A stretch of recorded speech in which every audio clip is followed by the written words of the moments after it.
Hello, everyone. Welcome to today's show. My name is Spencer Walsh. Thank you so much for joining us here. Today, we have a lot of really just scary stories to talk about. Nothing really that fun today, I unfortunately have to say. We're starting off with Trump inviting the Republican state leaders of Michigan to the White House as he and his allies try and prevent Joe Biden's clear victory there. We'll take a look at what he is trying to push in his continued play to delegitimize the results of the 2020 election and delegitimize American democracy itself. Meanwhile, Steve Mnuchin and the Treasury Department have asked the Federal Reserve to return unused Treasury funds, downsizing next Secretary's ability to restart the economic support program. We'll get into the mechanics of that on today's show as well. Meanwhile, Rahm Emanuel is possibly joining Biden's cabinet as Secretary of Transportation. We'll take a look at why that is a disastrous idea. And while we never really thought that the Biden team would be good for anything ever again, this certainly should be resisted by anybody left of center at all costs. Meanwhile, Andrew Cuomo's COVID response continues to be disastrous in New York, with him yelling at a reporter who tries to ask him a simple, basic question about what parents will know and when about their schools. And also, Rudy Giuliani is decomposing on live television with black liquid dripping down from the side of his face during a press conference where he rambles incoherently about voter fraud. My name is Spencer Walsh. Welcome to today's live episode of Newsflash. Thank you so much for joining us. We start again with the big news today that everyone's been talking about, and it is Donald Trump attempting to play around a little bit suspiciously with what is going on in Michigan at the moment. As reporting here from the New York Times about this, President Trump on Thursday accelerated his efforts to interfere in the nation's electoral process. Make no mistake, it really, in probably the most pathetic ways possible, he is like subverting democracy. Like, it sounds so stupid to say, considering the fact that like he is Donald Trump. Like, he is doing this in the most incompetent, non-scary, non-threatening way possible, but he still is doing it. I think that is something that we should kind of definitely take an eye on, at least. Only to really acknowledge its kind of symbolic nature, but because, of course, Joe Biden will be the president in January 2020. Trump's going to leave the White House eventually, whether he likes it or not. But there still is this incredible weirdness going on here.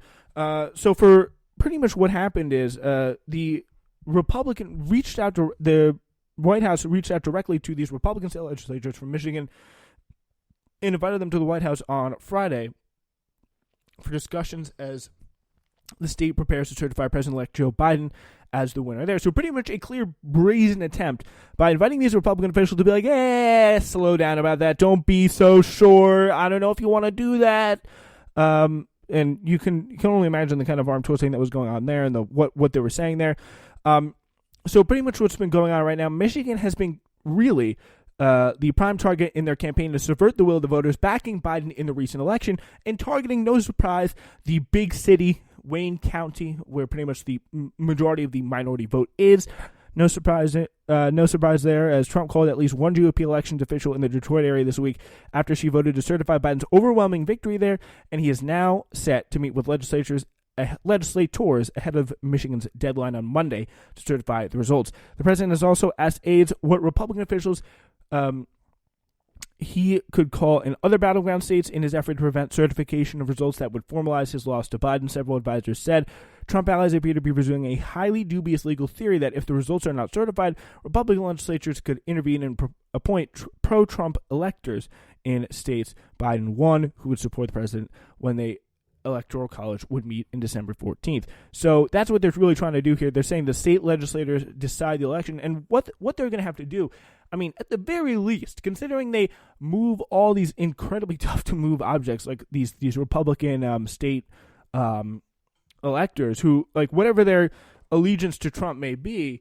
it's really not, it's not entirely certain that they like want to actively subvert democracy and lead to a second Trump term. Like that is nowhere near something that we expect to happen at this point, thank God. But it still is absolutely insane to see stuff like this going on. And the fact that the president's trying to do it in this case, there is no doubt about that. So the Republican effort to undo the popular vote is all but certain to fail, as even many Trump allies concede. It has already suffered near total defeats in courts in multiple states, including losses on Thursday, when judges in Georgia and Arizona ruled against the Trump campaign and its allies. The president suffered another legal blow on Thursday when Georgia announced the completion of a full recount, reaffirming Biden's victory. So Biden, whose transition has been hindered by Trump's attempt to cling on to power in really the kind of most pathetic way imaginable, he delivered one of his most forceful condemnation yet.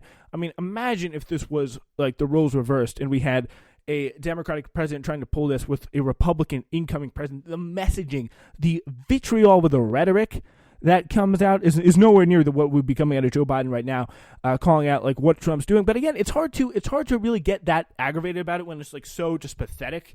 It's like he has nothing left in the bag. All his like all the energy is gone. Like Trump, literally, as the country is burning, is sitting there just like, as I heard the great Crystal Ball put it, like sitting there sucking his thumb in the White House, waiting for the clock to run out, and really still just focused on the election. He doesn't even care about the virus anymore, and that is just we'll get into why, but that's just an absolutely criminal situation here. It sends a horrible message about who we are as a country, Biden said in remarks from Wilmington, Delaware, after a discussion about the economy with both Democratic and Republican governors. It's hard to fathom how this man thinks, Biden added. I'm confident he knows he hasn't won and is not going to be able to win, and we're going to be sworn in on January 20th. Election officials and legal experts say there's virtually no scenario in which a Republican-controlled state legislature could legitimately override the results of a properly held vote, and GOP legislators in battleground states said they would not intervene. Under our statutes, we have no part in this process, says Robin Vos, Republican Speaker of the Wisconsin State Assembly.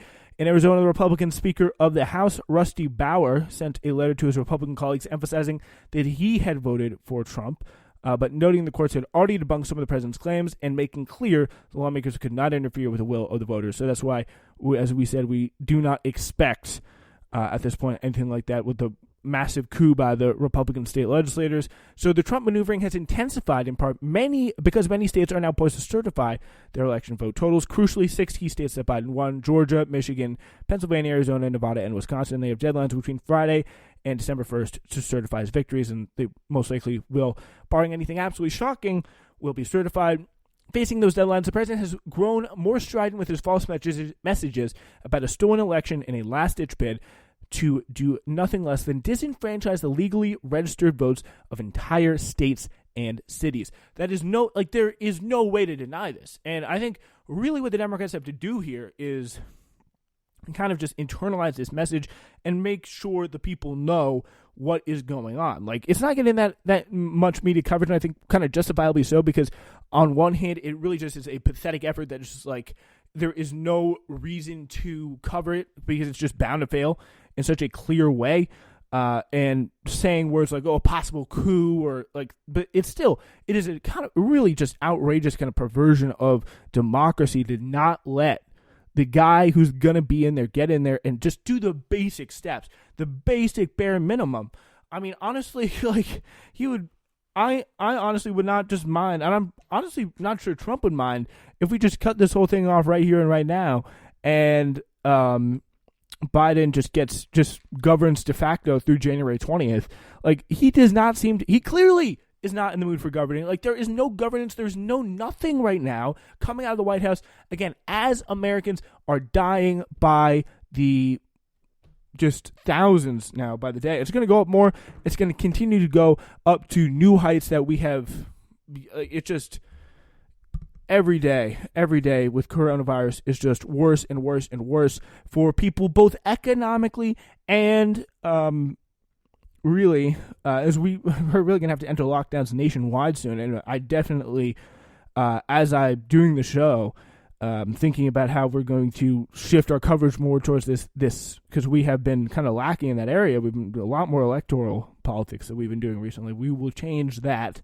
Definitely focus more on the coronavirus side of things, which has been sorely lacking in my department, which I do apologize for. But we also do have another fun announcement to get to at the end of the show. But on that front, it's pretty much all that's going on here with the Trump and Michigan situation. But it really is. It just is an outrageous situation that we have going on. And I do apologize that we kind of, here on Newsflash, I try to cover all the stories that are the most important and also the most like engaging and interesting and important to you. And we have not really been doing that recently to the best of our ability. That will change starting next episode and into the winter. We will be focusing a lot more kind of on the coronavirus as things unfold because it's important. And we got to give you the information. I got to inform myself more. We all do. Yeah, it is really something I think that is quite apparent here.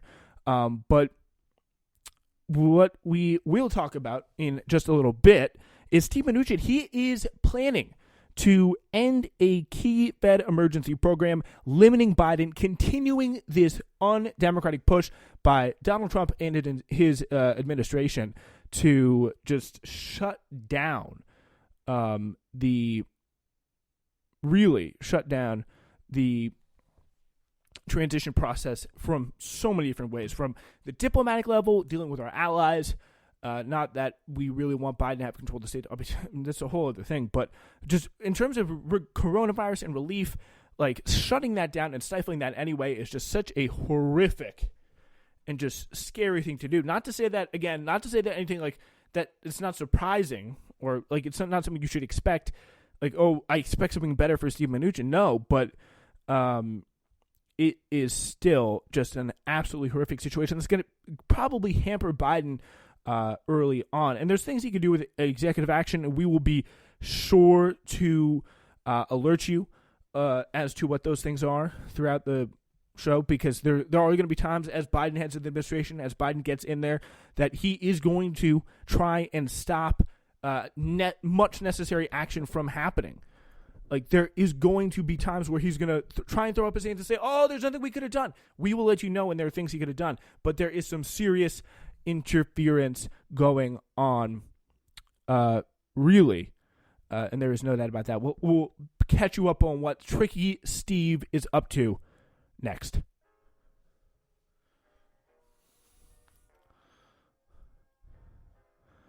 This is Newsflash on the Spencer Walsh Radio Network. Join us for a date to be announced with an interview with Jacobin's Micah Utrick, author of Bigger Than Bernie, for an interview about today's politics and the future of the left wing of the party. That's a date to be announced, coming soon to Newsflash.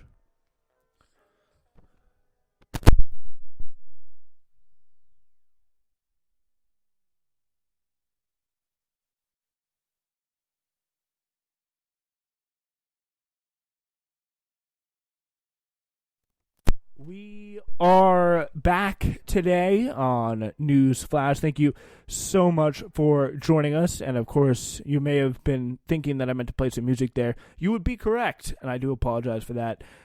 We may be able to. That was a good kind of musical interlude there. We'll see if we can get it back up for the future. But until then, I do apologize for leaving you a little bit of dead air there on the live broadcast. But we are, again, as I mentioned before, we're talking about Mnuchin here. As, again, reporting for the New York Times about this says, Treasury Secretary Steve Mnuchin said he does not plan to extend several key emergency lending programs beyond the end of the year, and asked the Federal Reserve to return money supporting them, a decision that could hinder President-elect Joe Biden's ability to use the central bank's vast powers to cushion the economic fallout from the virus.